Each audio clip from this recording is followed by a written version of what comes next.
eran una pequeña población todavía y tuvieron, según relatan sus propias leyendas, en principio 3 reyes.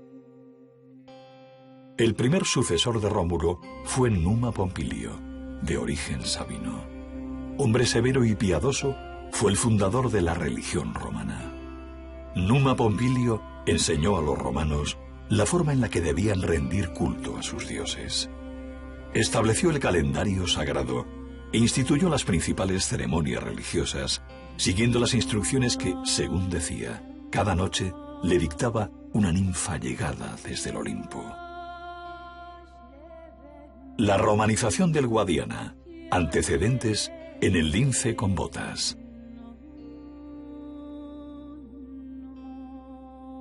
Después de los grupos neolíticos nos encontramos con que ya el hombre empieza a controlar la metalurgia y nos encontramos con una fase que es entre el 3000 y el 2000 a.C. aproximadamente, que la conocemos como la Edad del Cobre, porque ya empezamos a incorporar a la actividad clásica y básica de estos grupos humanos la metalurgia. La metalurgia es una metalurgia incipiente, fundamentalmente basada en la explotación del cobre, además de cobre, de monteras de cobre muy superficiales, no es una metalurgia así intensa.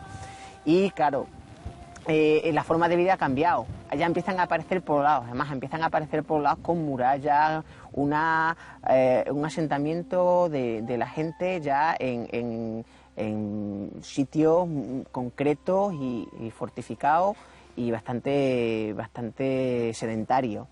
Después de eso, entre el 2000 y el 1000, esa metalurgia se desarrolla bastante y aparece el bronce. El bronce ya es un control, eso significa, esa edad del bronce, que es como la llamamos, es porque ya hay un mayor control de la metalurgia.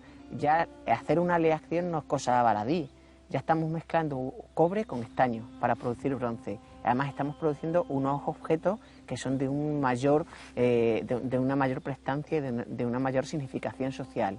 Eso que está implicando que además la sociedad está evolucionando. Estamos pasando de unas sociedades de pastores a unas sociedades de guerreros, donde se pasa del símbolo que veíamos en la pintura rupestre básico al símbolo de un señor que va con un casco de cuernos, que sus características fundamentales son una espada, una lanza y un escudo.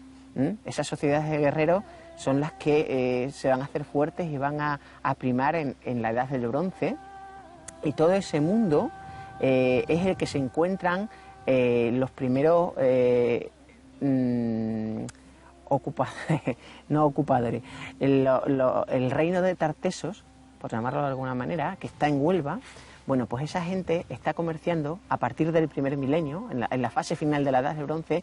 Empiezan a llegar aquí grupos humanos que vienen del mundo oriental, de la zona de Fenicia, de la zona de Grecia, son los primeros colonizadores. Y esa gente llega a la península ibérica buscando una cosa que es fundamental, plata. Esa plata, que se está explotando intensamente en la zona de Huelva, es la que los griegos y los fenicios vienen a buscar. Y a cambio se produce ahí un intercambio de objetos de lujo, de vasos griegos, de quiliáticas, de elementos de escarabeos egipcios, de huevos de avestruz, que son los que se han encontrado pues en edificios como La Mata o como Canchorroano. Y en ese momento lo que hace el reino de Tartesos, que está comerciando a su vez con los griegos y con los fenicios, es buscar abastecimiento agrícola, agropecuario, gente que sea capaz de abastecerle de productos agropecuarios que en ese momento ellos están demandando, porque su ocupación fundamental es obtener esa plata para a su vez vendérsela o intercambiarla por productos de lujo a fenicios y griegos. Y ese es el periodo que nosotros llamamos el mundo orientalizante, que se está desarrollando aquí en Extremadura en la primera mitad del primer milenio, aproximadamente entre el 1000 y el 500 a.C. Por eso aquí en Medellín, que es en La Serena, quizás sea el punto de referencia junto con Canchorroano, nos encontramos con rituales funerarios y con elementos que se están fabricando en Grecia o se están fabricando en el Oriente Próximo. De ahí el nombre de periodo orientalizante. Todo ese mundo se viene abajo porque toda esa explotación de plata se desmonta completamente, se hunde ese mercado, todo esto se regionaliza y comienza la Edad del Hierro. La Edad del Hierro se caracteriza nuevamente por ocupar zonas de altura, poblados fortificados, que son las gentes con los que se van a encontrar los romanos antes de su conquista. Son los auténticos asteris, a los tremenios, que se encuentran los romanos resistiendo ahora siempre al invasor, que posteriormente obviamente son conquistados, y una vez conquistados es cuando ya el territorio se unifica nuevamente bajo el control absoluto de Roma, del Imperio Romano, que bueno, pues su primera colonia en Extremadura es Medellín. Las excavaciones son lo que más información aporta.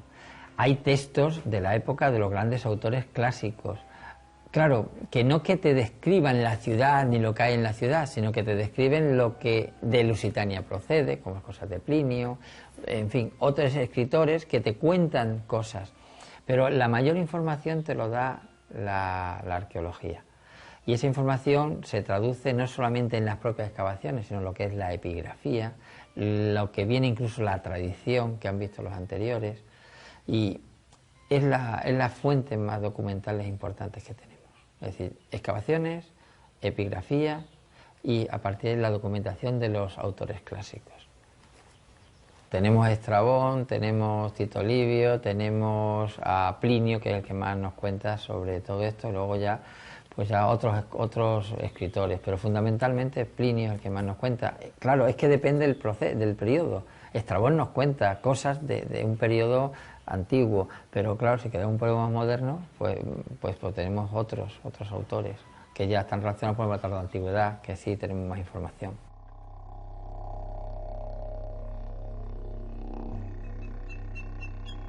Protohistoria. Segunda edad del hierro. Cuenca del Guadiana. Entre España y Portugal. Entre las provincias de Badajoz y Huelva.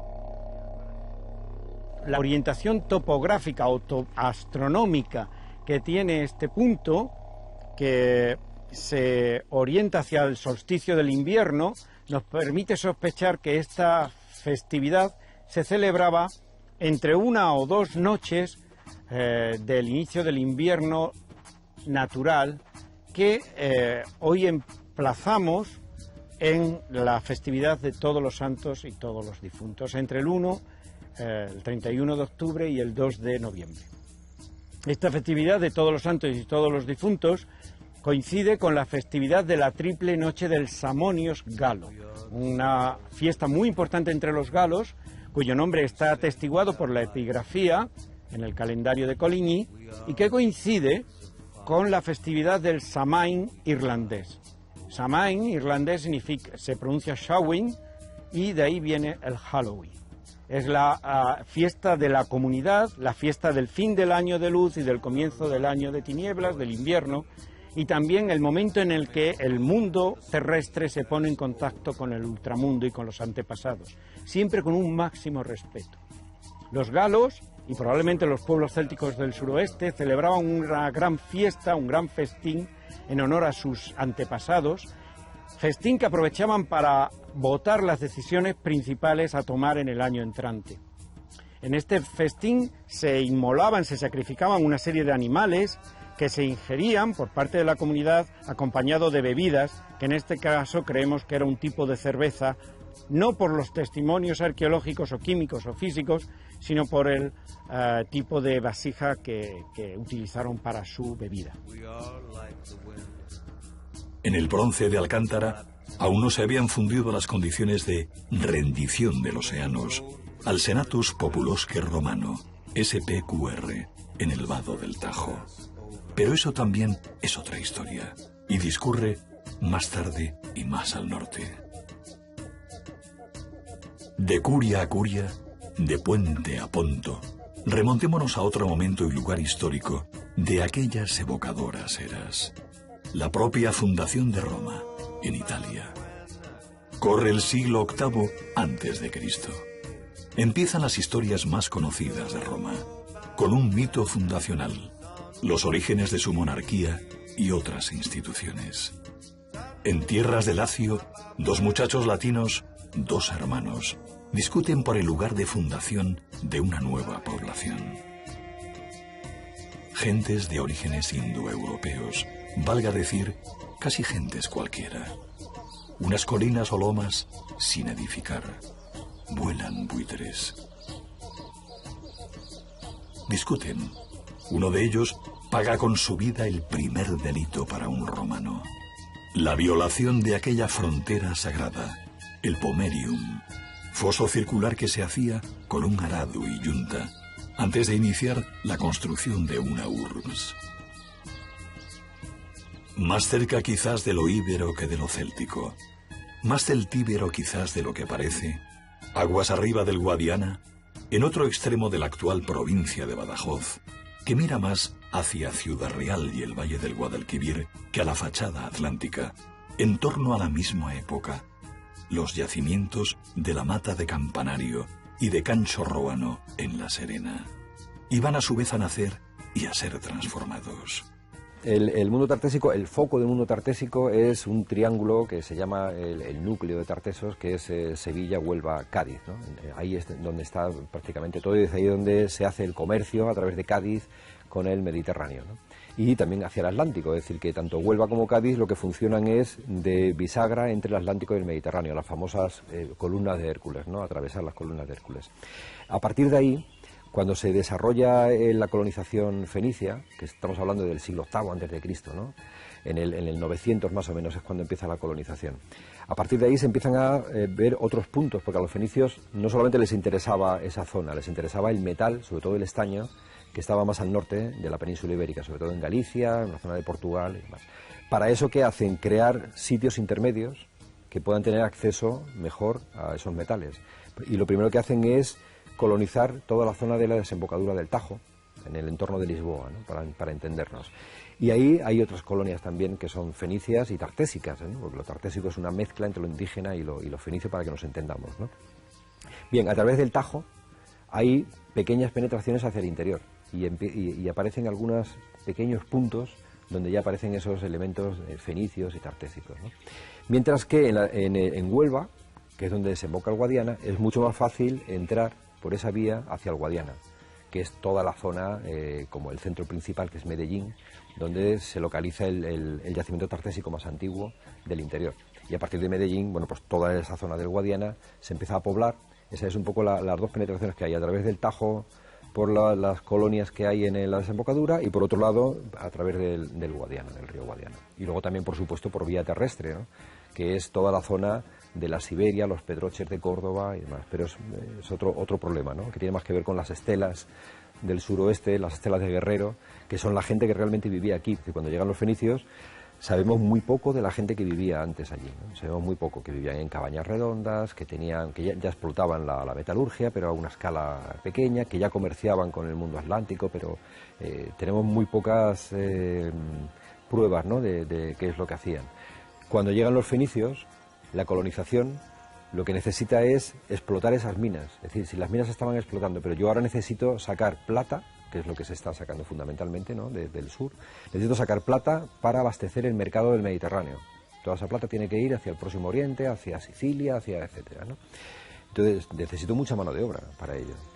Por lo tanto, desde el siglo IX que llegan los fenicios hasta el siglo VII que se empiezan a colonizar esta zona, está pasando un siglo y medio, y en un siglo y medio, claro, la reproducción es brutal, ¿no? Sobre todo en un estado, ya digo, que donde económicamente es bastante boyante.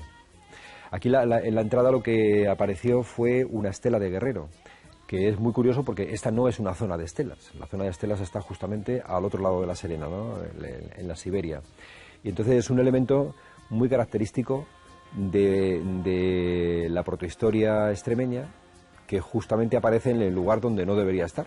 Por lo tanto, tiene un significado muy especial para que ellos la pusieran a la entrada, ¿no? Bien, debajo de la escalera, cuando se hizo la limpieza, lo que apareció es el tesoro lo que se llaman tesoros de fundación. Cuando se iba a hacer el último edificio, lo que se hizo fue un pequeño hueco donde se metió una olla, dentro de la olla una jarrita de plata, y dentro de la jarrita de plata había unas arracadas de oro macizo, ¿no? Que es muy curioso, no ya porque sea el depósito de fundación, ¿no? Que ya es curioso, pero bueno, que se ha documentado en más sitios, sino porque se está utilizando además elementos antiguos, no elementos contemporáneos a la época en que se hacía la fundación, sino que, por ejemplo, las arracadas de oro, al ser macizas, quiere decir que son de la época del bronce final, es decir, que alguien que ha recuperado los oros de la abuela, ¿no? Para entendernos. No ponen el oro que ya era repujado y hueco, que se hacía ya en esta época, ¿no? Porque tú ahorras material y, bueno, como es lógico, ¿no? aquí, por ejemplo, una de las cosas más importantes del yacimiento es la relación con el mundo del caballo. Bueno, el caballo como un elemento de culto seguramente, porque en las ofrendas aparece una de las figuras quizás más características de Canchorroano, es un caballo de bronce, de bulto redondo, que es una de las esculturas de bulto redondo más antiguas de la península ibérica. Eso ya le da una importancia del que un caballo de esas características se haya ofrendado, es decir, se haya amortizado, eso ya no se vuelve a utilizar nunca más, ¿no? Pero luego ahí dentro del santuario hay muchísimos elementos relacionados con los arreos de caballo. Y el caballo en sí, que aparecen en el foso, se sacrifican en el último momento, cuando ya se va a cerrar el yacimiento, cuando se hace la hecatombe final, se sacrifican los caballos. Algunos de ellos tienen restos de haber sido de haber sido comidos, ¿no? Haberse no solamente sacrificado, sino haberse utilizado en la comida final, pero otros no. Otros, sin embargo, les fueron cortada la cabeza y depositada en otra parte del foso, ¿no? Había un ritual muy especial que se nos escapa, porque tiene más que ver casi con el mundo céltico que con el mundo tartésico, que no hay ningún resto de este tipo, pero sí nos da la pauta de la importancia que tenía el caballo, ¿no? en este mundo de Canchorroano. Los propios bocados de caballo, la representación que tienen son de dos caballitos, ¿no? Que con la representación de un Jano Bifronte, un dios que mira hacia la vida y la muerte, ¿no? Entonces, bueno, es el caballo que también representa un poco la regeneración, etcétera, ¿no? Todo muy, muy relacionado con el mundo del santuario, ¿no? El mundo religioso. En los yacimientos tartésicos, claro, no se pueden hacer análisis de huesos, porque muchas veces no aparecen. Los yacimientos están prácticamente arrasados, es muy difícil, ¿no? En este, por ejemplo, que se ha mantenido estupendamente y hemos podido recuperar huesos de cantidad de animales, de vacas, de ovejas, de cabras, ¿no? Pues claro, también están los de caballo, y eso nos ha permitido ver cómo era ese caballo, qué tipo de raza era, cómo ha evolucionado. Hay dos tipos, ¿no? Ahí está el caballo más de alzada y luego está el burro. Es decir, que aquí sí que se ha podido documentar muy bien la importancia que tenía el caballo, ¿no? Sobre el burro, hay una sinus, pero también han aparecido tres burros, nosotros llamamos burros, ¿no? Que cuando se llevaron a analizar, tenían unas características que se diferenciaban bastante de la sinus que aparecía en la península ibérica, sobre todo en el mundo ibérico ya, ¿no? Se llevó al Museo de Ciencias para que lo analizaran, y al final no dieron con ninguna raza de este burro, que era muy, muy pequeño, era un burro casi enano, pero no llegaba a pony porque no era tan robusto como los ponis. Los ponis son bajitos, son pequeños, pero son muy robustos. Este, sin embargo, más estilizado, pero muy bajito, y le llamaron, y se sigue llamando, burro tipo canchorroano. Se supone que aparecerá en algún yacimiento en el futuro otros burros de este tipo, ¿no? Pero les llamó mucho la atención porque es como un nuevo tipo que está sin localizar todavía en este mundo, ¿no? Y seguramente son estos burritos, porque cuando se hicieron el análisis de los huesos se veía que no sirvieron para el tiro, ¿no? Porque normalmente se desfiguran o se deforman los huesos cuando tú haces un esfuerzo de tiro o bien de carga, ¿no? No estaban deformados, por lo tanto se piensa que son los animales que se utilizaron un poco para ese ritual de procesión, que es muy típico también en el mundo oriental, ¿no? De las procesiones en torno, ¿no? Bueno, nosotros hacemos procesiones con una imagen, y antes se hacían exactamente lo mismo, procesiones con imágenes, que no nos han quedado porque eran de madera, pero se hacía igual, ¿no? Y con animales también, ¿no? Y seguramente se utilizaban, estos eran los que llevaban esos bocados de bronce que aparecen en el interior, los arreos, o la propia representación de la escultura, ¿no? de esos burritos. ¿Los burros también se los comieron? Los burros no, los burritos no se los comieron. Los sacrificaron, les cortaron la cabeza, pero no se los comieron. ¿Y perros? ¿Perros? Sí, perros también. Pero no como animal para comer, ¿eh? Como animal de compañía. Aparecen muy poquitos, pero aparecen, ¿no? Vamos, lo que más consumieron es, evidentemente, lo que era la alimentación estrella en aquel momento, que era la oveja y la cabra, ¿no? Los ovicápridos, que aparecen en todos los yacimientos. Y también hay bóvidos, también hay vacas, ¿no? También se consumía, pero la vaca no se utilizaba tanto como consumo, como carne, sino más bien como explotación de la leche, etcétera. Y luego la piel, no como nosotros, ¿no? Bueno, la destrucción del santuario, no solamente del santuario, sino que en esta época se queman, se incendian, se destruyen y desaparecen todos los yacimientos tartésicos que hay en la zona del Guadiana. Hay un movimiento que evidentemente no hemos logrado todavía saber a qué se debe, pero en el año 400, hacia el 400, La Mata, por ejemplo, que está muy cerca, ¿no? Y que es un edificio paralelo en el tiempo, con el último edificio de Cancho Romano. Medellín, otros túmulos que aparecen de estas características, que están sin excavar, pero que sabemos que existen, todos son incendiados en ese mismo momento. Eso quiere decir que hay un cambio político, un cambio socioeconómico y un cambio sobre todo social, que hace que la gente que vive aquí, los últimos tartésicos, ¿no?, por decirlo de alguna forma, se van del lugar, y a cambio vienen los que luego nosotros llamamos los pueblos prerromanos, ¿no?, que son los que se instalan ya en los altos, los que construyen los castros, los que comienzan a utilizar armas de hierro de una forma ya ¿no?, importante, los que tienen una estructura del territorio completamente distinta a la época tartésica, donde se vive en el llano, ¿no?, muy pendiente de la agricultura, mientras que ahora ya son lugares en alto más dependientes de controlar las vías del metal, mucho más importante el hierro, por ejemplo, ¿no?, y son los que van a recibir la invasión romana, ¿no? Concretamente, en las fuentes clásicas ya se mencionaba la existencia de una zona llamada la Beturia, que se dividía en dos áreas, en dos zonas: la occidental, que era la Beturia céltica, y la oriental, que era la Beturia turdetana. Mientras que en esta última existía unas claras influencias del sur, herederas de la cultura de Tarteso y relacionables con las culturas ibéricas, en Capote se pudo definir una cultura diferente, con influencia tanto atlántica, de la zona atlántica, como de la zona de la meseta, e incluso con características más concretas que permitían relacionarla con la cultura de los celtíberos. Pues mi colega, el profesor Caso, explicaba antes cómo el río Ardila es una corriente que encauza en cierto sentido el poblamiento prehistórico de esta zona hacia el Atlántico.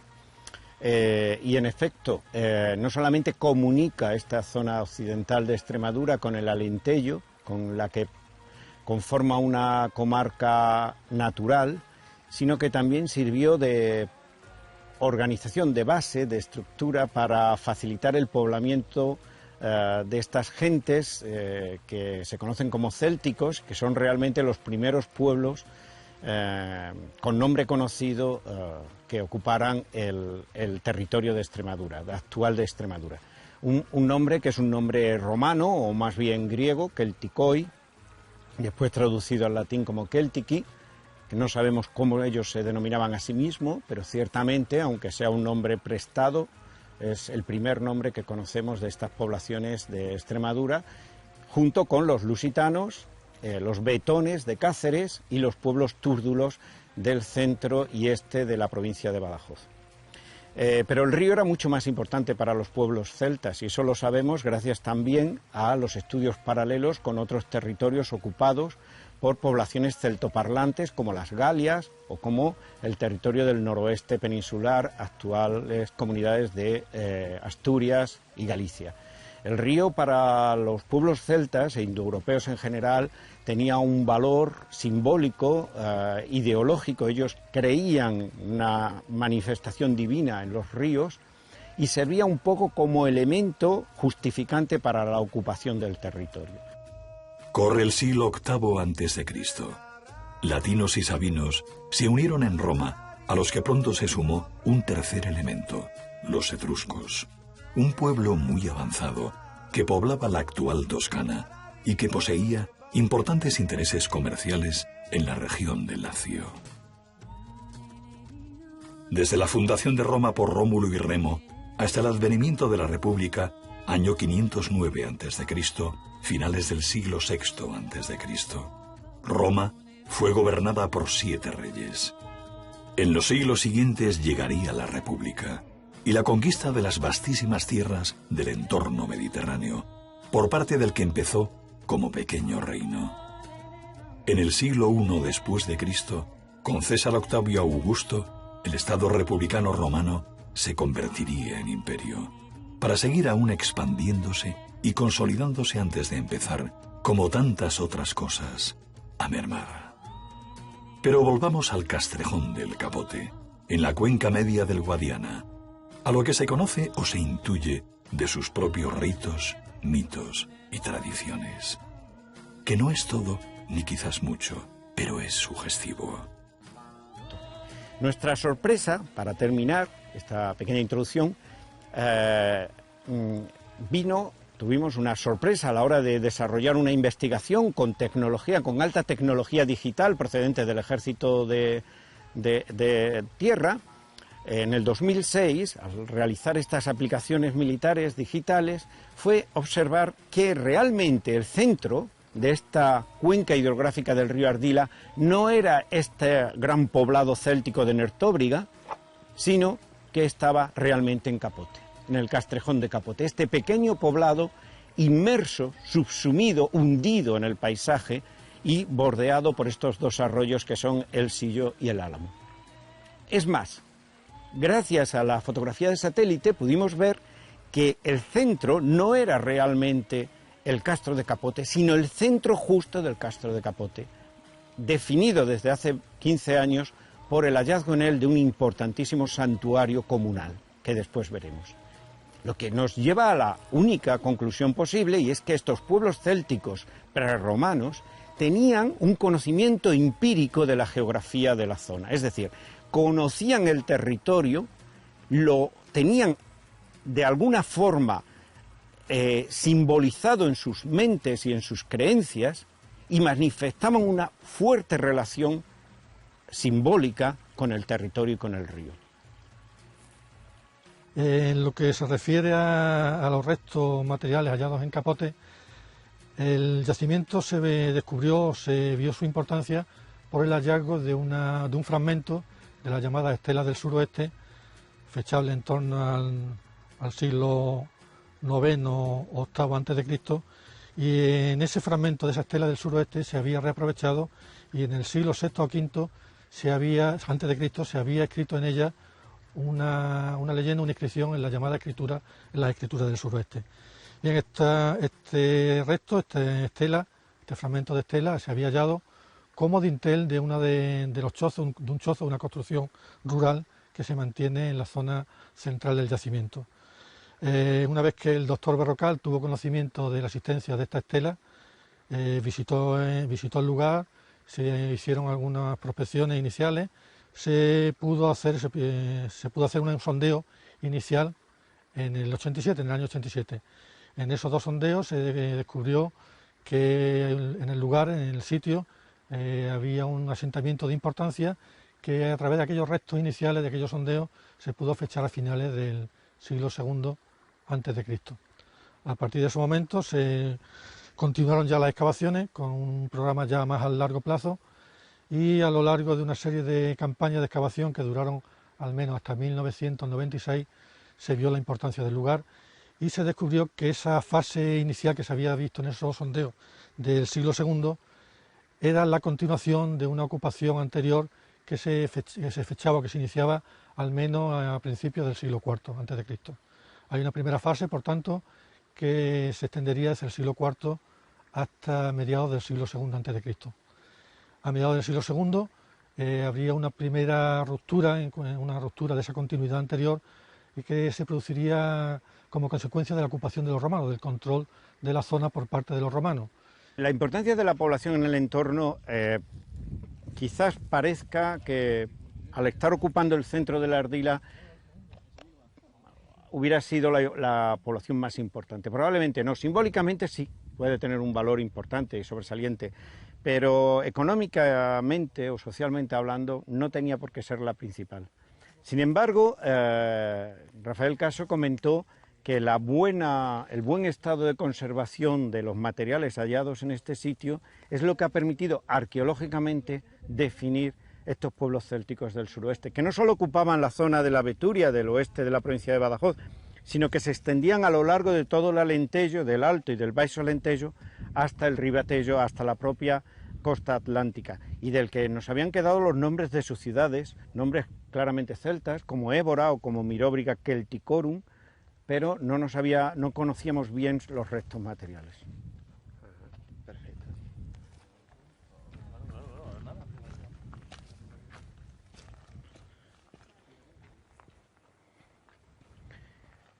Dado que sabemos por los distintos sondeos que se han ido excavando a lo largo del poblado que nos encontramos por encima de las casas y de las calles de este poblado, que fue densamente ocupado, intrigaba encontrar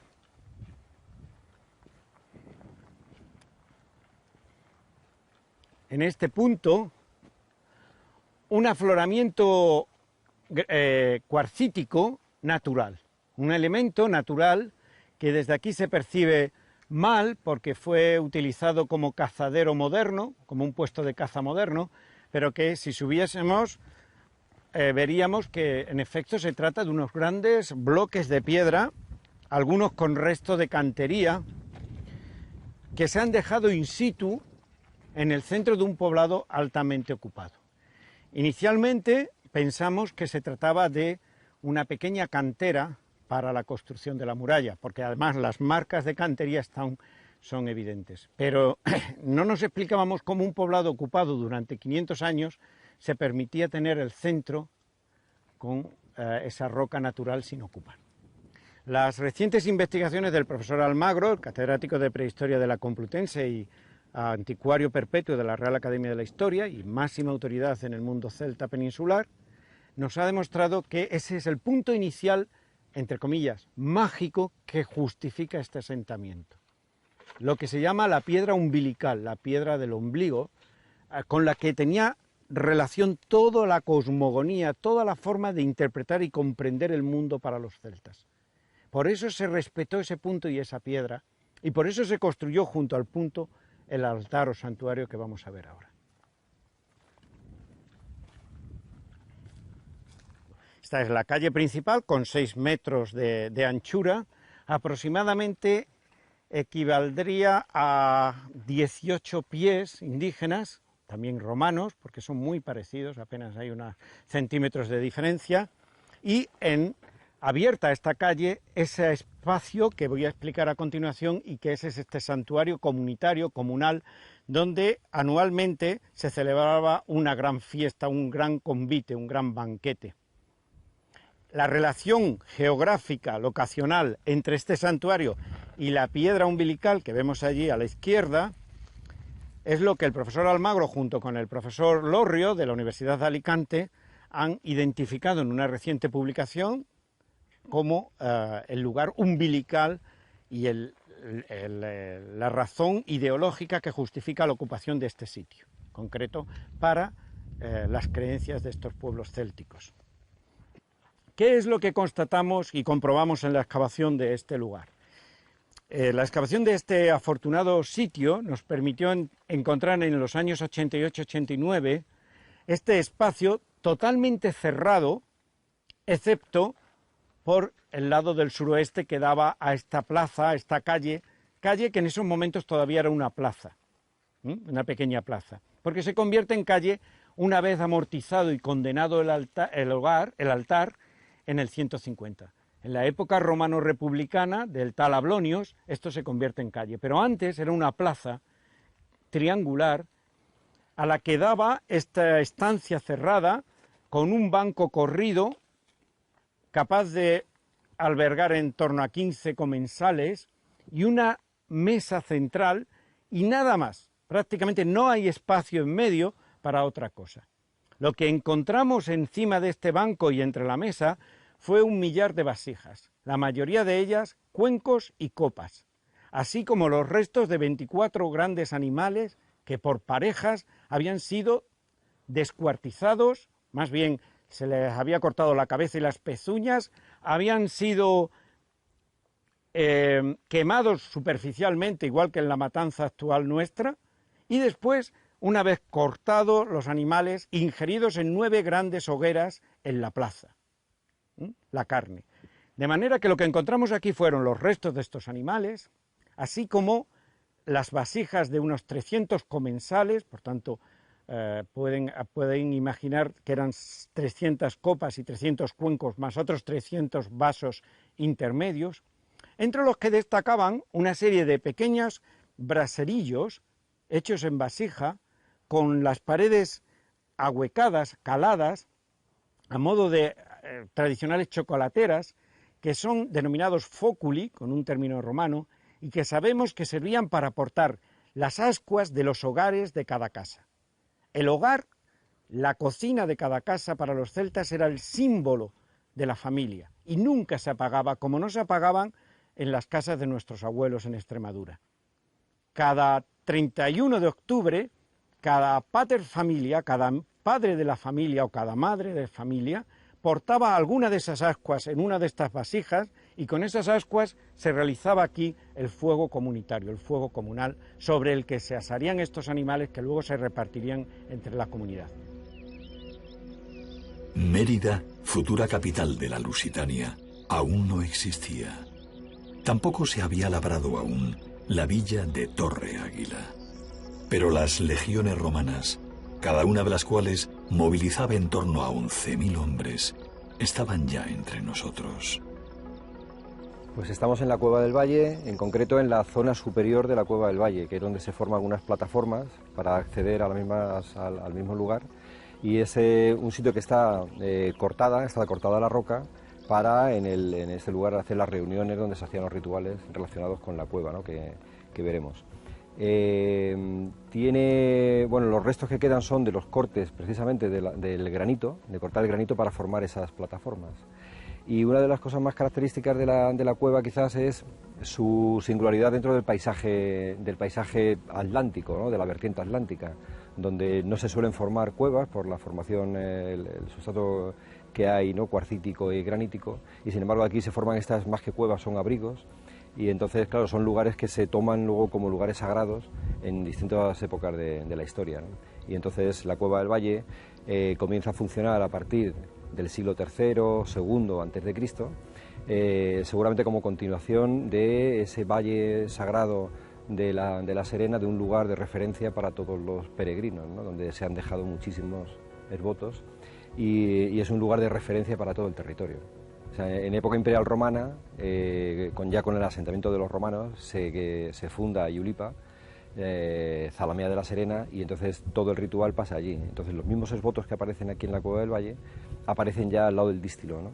Han aparecido varios esvotos de este tipo, lo cual quiere decir que se traslada el ritual al lugar donde ya está asentada la nueva ciudad, la nueva fundación.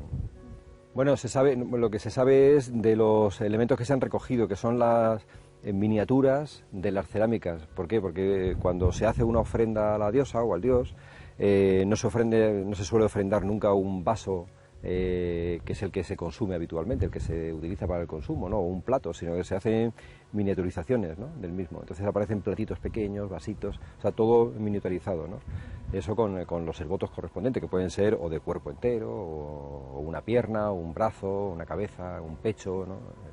Lo que tú quieras pedir a la deidad. Es lo mismo que se sigue haciendo ahora en los santuarios modernos, ¿no? Donde la gente, pide algo y lo que expone es en cera, más que ya no se hace en cerámica, evidentemente, pero sí en cera, por ejemplo, se suelen exponer esvotos pues, para pedir por algo, ¿no?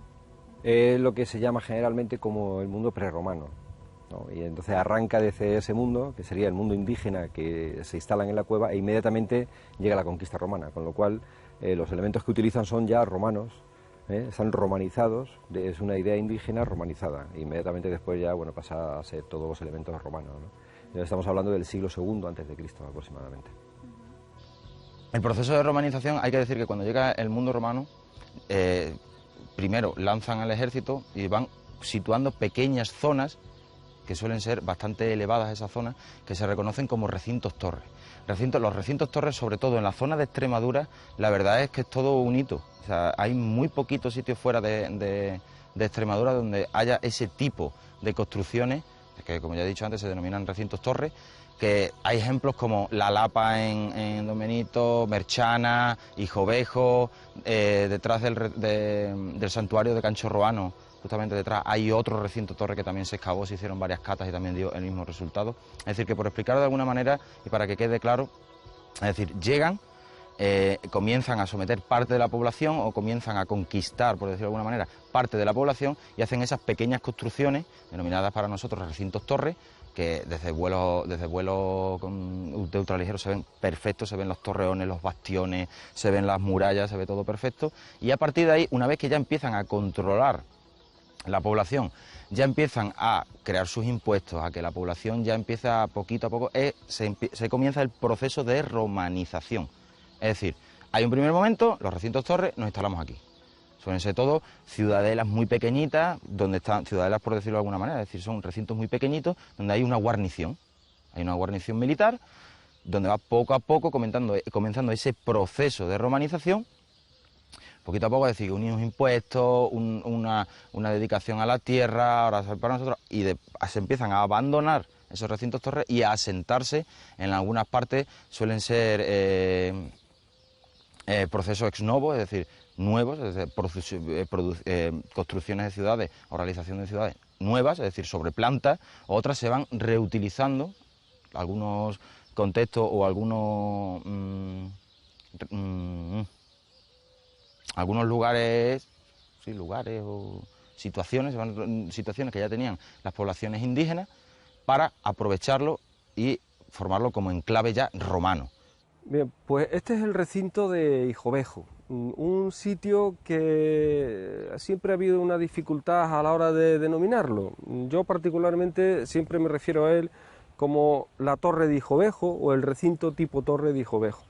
Digo que ha habido dificultades porque se les ha llamado de muy distinta manera, y eso de llamarle de distinta manera lo que ha expresado es que este tipo de sitios tienen una problemática que no siempre es la misma, pero que en el debate científico en ocasiones se ha querido tipificar como que son lo mismo, cosas que son muy distintas. Por eso se la ha llamado de formas distintas. ¿Qué es el recinto de Hijovejo? Pues el recinto de Hijovejo es una torre, un fortín que se hace en época romana, en un momento del siglo I a.C., que está activo, muy activo, en un periodo de crisis, y ese periodo de crisis es lo que determina que se construya el sitio y que el sitio empiece a funcionar. Cuando uno llega aquí, a veces piensa que el tiempo histórico ha quedado cristalizado en lo que nosotros observamos, en las murallas, en las distintas dependencias, en los accesos, pero el sitio tiene su complejidad, es decir, el sitio ha pasado por distintas épocas donde no siempre ha servido para lo mismo y donde no siempre ha funcionado de la misma manera ni ha estado ocupado por la misma gente que ha tenido las mismas preocupaciones. Uno llega aquí y lo primero que se pregunta siempre es lo que yo me pregunté cuando llegué hace muchísimo tiempo, y era un sitio apenas conocido en un libro sobre Quintana la Serena que había escrito un médico, don Juan Casco Arias, en el año 63, donde él también hizo excavaciones. Lo primero es que se quedaba impresionado, como cualquiera que llega, ante las murallas que se llaman de tipo ciclópeo, grandes muros, apenas devastados, con unos sillares donde el constructor va buscando la rapidez, hace un corte, lo divide en dos y con la cara plana va levantando las murallas. El médico de Quintana, Juan Casco, cuando llegó aquí, y ya digo que hizo una excavación así, a su manera, pues pensó, estas murallas tan grandes, ciclópeas, y ya se utilizaba el término, esto es muy antiguo, esto responde a la edad de los metales, por ejemplo. Y él dijo que esto era un castro muy antiguo, prehistórico, y destacó su importancia, pero no le supo decir, lógicamente, cuál era su funcionalidad. Uno llega, como en el año 60, o como llegué yo en los años 80, y se pregunta, ¿cómo se ha hecho esto? ¿Cómo se ha hecho esto? ¿Quién lo ha hecho? ¿En qué tiempo? ¿Y para qué lo ha hecho? Entonces, desde ese planteamiento, pues se formuló un proyecto de investigación que acabó hace relativamente poco con la musealización del sitio, la reconstrucción del sitio y una serie de publicaciones que han tratado de darle explicación a un problema histórico.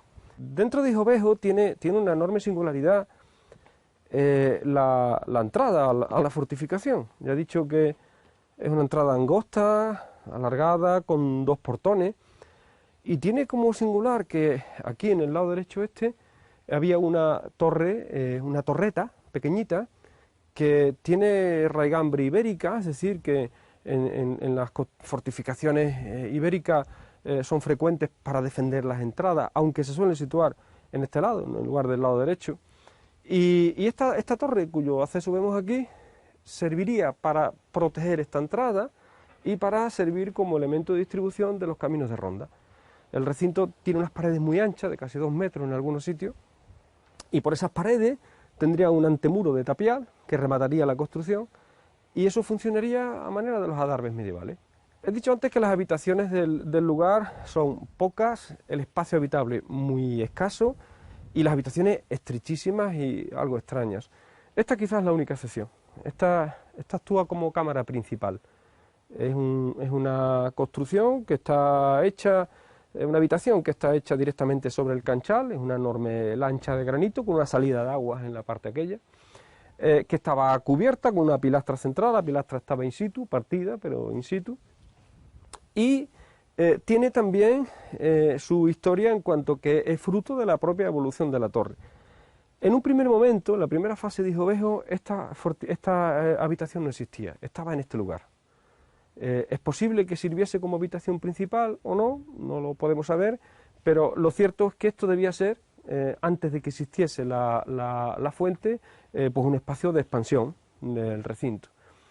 Y dentro de este proceso que da lugar a Hijovejo II es cuando esta habitación de este sector desaparece, se amortiza, se organiza como elemento de distribución de ronda y la torreta defensiva y aparece esta gran estancia, que debe ser una estancia de los principales del sitio, ¿no? Es la estancia más grande, indudablemente, responde pues a otro modelo. La estancia en un primer momento tenía el acceso hacia el pasillo, luego se amortizó, se cerró, y esta zona de acá, donde existía una ventana, se preparó como acceso y fue el acceso que tuvo durante toda la fase del recinto. Y aquí en esta parte, en el frente es donde está la fuente, debajo del bastión, luego veremos por la muralla norte. En esta parte se puede observar cómo el recinto interior, en el primer momento en el que se traza la fortificación, sufre ese pequeño desajuste donde las líneas no casan y que yo atribuyo no a impericia de los constructores, sino a premura. En aquel rincón las paredes están perfectamente trabadas, las murallas bien trabadas, la técnica es la misma, el ciclopeísmo es contundente, pero lo cierto es que el recinto interior queda desajustado y irregular con respecto a la ampliación que se hace de la torre hacia afuera. Bueno, pues aquí debieron vivir unas 10, 15 personas, no más. Si le calculamos las habitaciones que tiene, considerando las dimensiones de las habitaciones, pues eso, apenas poco más de una decena de personas, 15 personas, no más. El espacio no da para mucho más. Hay un pequeño espacio exterior, el mismo patio, que es un patio enlosado, que tiene una línea antemuralla de bloques sin desbastar, arrimados allí como una primera línea de defensa. Es un espacio de expansión, donde había hogares y seguramente se hacía pues vida, refugiado tras la primera línea de murallas. Y el poco espacio de dentro queda un poquito compensado con esa posibilidad. Pero ese era un espacio de riesgo, si la torre se encierra hacia adentro y aquí dentro caben poca gente, muy poca gente. Se acercaban, con las guerras civiles romanas, los tiempos de un imperio que se extendería desde Hispania hasta Siria y desde Normandía hasta Egipto. Soldados, colonos, esclavos. No hablaremos mal de ellos, pues posiblemente son parte de nuestros propios ascendientes.